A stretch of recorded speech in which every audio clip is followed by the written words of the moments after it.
Let's just jump right into this explainer because today we're talking about a player who didn't just break records, he absolutely shattered the mold of what a center forward was even supposed to be. We are looking at the defining player of the Premier League era, Thierry Henry, the Invincible genius. Now, if you're wondering just how magnificent Henry was back in that 2003-2004 season, get this. The concise Oxford Dictionary literally had to add his personal catchphrase, va-va-voom, just to try and describe him. It was that indefinable something, that magic spark that separates the merely great players from the undeniable absolute geniuses. But to really grasp how he completely revolutionized the sport, we first have to rewind and look at the football landscape before he even arrived at Highbury in 1999. The traditional striker mold. Okay, so before Henry's arrival, players were pretty much boxed into these highly specific, really rigid roles. It was like a giant puzzle. You had your poachers just hanging out in the 6-yard box, you had physical target men holding up the ball, or aerial specialists just waiting all day for crosses. You were expected to basically pick a lane and stay in it. Strikers were specialists. They relied heavily on the midfield to actually bring the ball to them so they could just apply that finishing touch.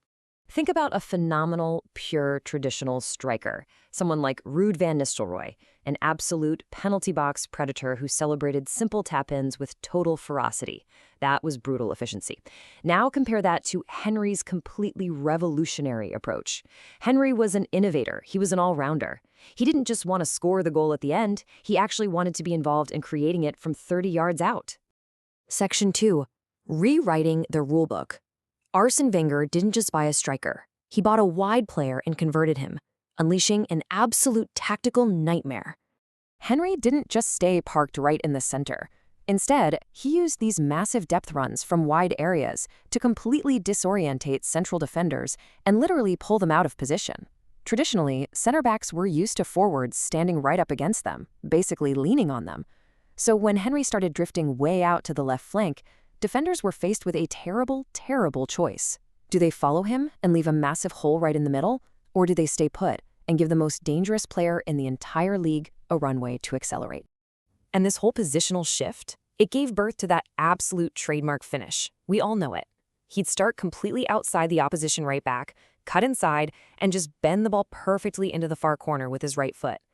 He actually practiced this exact finish endlessly as a teenager at Monaco with his youth coach, Claude Puel.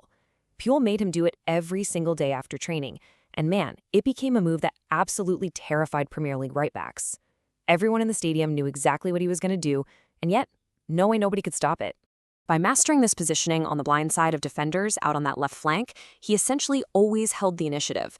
He took the traditional English 4-4-2 system and turned it into his own personal playground. Sir Alex Ferguson even admitted that when Manchester United played Arsenal, he had to give Gary Neville strict instructions to just remain in position at all times, literally just to try and manage those exact spaces Henry loved to exploit. He was so fiercely dedicated to the geometry of the pitch that later in his career at Barcelona, under Pep Guardiola, he learned the ultimate discipline of positioning.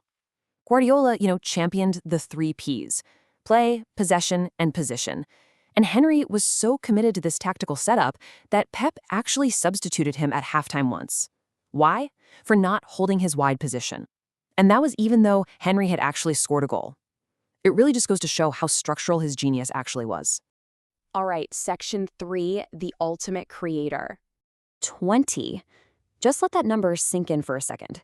That was his record-breaking assist tally in the 2002-2003 season. With that one number, he completely shattered the long-standing stereotype of the self-centered, glory-hunting striker. To put that into perspective for you, he topped the assist chart by 5, clear of Ryan Giggs, who is literally one of the greatest out-and-out wingers in history. Henry himself once said, "The most beautiful thing in football is making a pass when you're in a position to score yourself." So when you put those 20 assists together with his 24 goals, he was directly involved in over half of Arsenal's staggering 85 league goals that year. For a single player to generate that much of a top-tier team's attacking output, that's practically unheard of. He wasn't just the tip of the spear, he was the shaft and the hand throwing it too.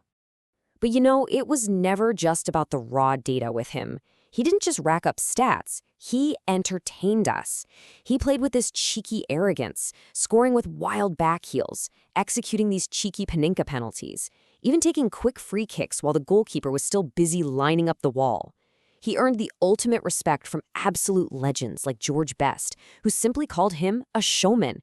He brought a genuine aesthetic beauty to the brutal, frantic pace of the Premier League.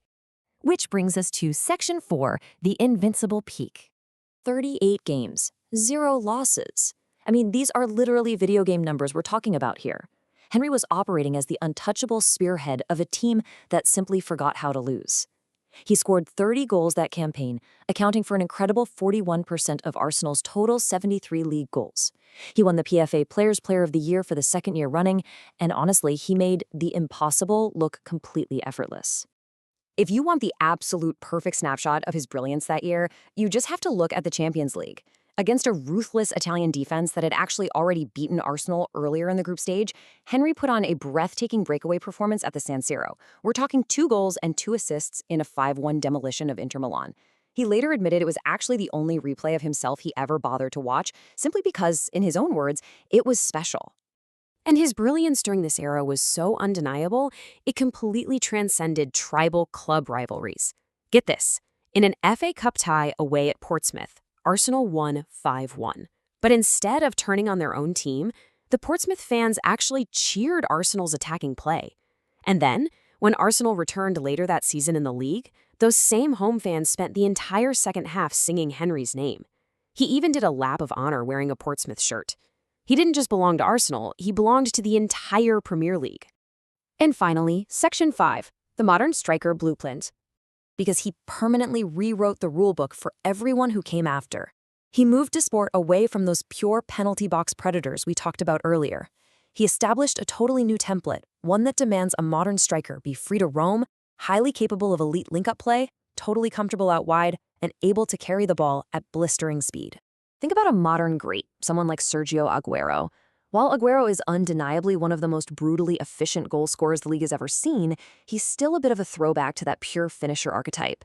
Henry, though, he was a transformational figure. He combined that exact same brutal efficiency with this unparalleled aesthetic style and playmaking ability. He really was the complete attacking package. Just look at the massive superstars of today. Players like Kylian Mbappe, Marcus Rashford, Anthony Martial, they all grew up watching Henry. They adopted his exact qualities of drifting into open space, attacking from those wide angles, and bringing a dynamic, multifaceted threat to the forward line. For sure, they are all playing a version of the game that Thierry Henry essentially prototyped for us back in the early 2000s.